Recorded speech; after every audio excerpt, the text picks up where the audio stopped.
سؤال مهم جدا. هل يا دكتور تطعيم السنة ونص بيجيب توحد؟ طبعا السؤال ده يعني داير ما بين الأمهات، وحبيت أجيب لكم الخلاصة.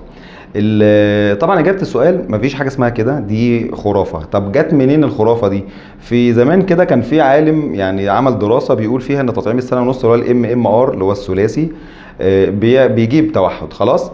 المهم بعد كده اثبت ان الدراسه دي اي كلام، والراجل ده فصلوه من الجامعه وسحبوا الدراسه دي وخلاص، الفاتيه دي قفلت على كده. لكن في ناس تداولت الاشاعه، واللي مثبت الاشاعه ان مرض التوحد اعراضه بتبدا تظهر من عمر السنه ونص. ففي بعض الاطفال اللي جالها توحد عند العمر ده قالوا اكيد بسبب الايه، التطعيم. لكن الحقيقه ان كل يوم الافات الاطفال بيطعموا السنه ونص ما عندهمش اي حاجه وما حصلش اي مشاكل. فانا بقول لكم وباكد لكم ان تطعيم السنه ونص ما بيعملش توحد، ولا في اي علاقه ما بين التوحد وما بين التطعيم بتاع السنه ونص. خلاص، فنقفل الباب ده على الخرافه دي. مفيش حاجه اسمها تطعيم السنه ونص بيجيب توحد.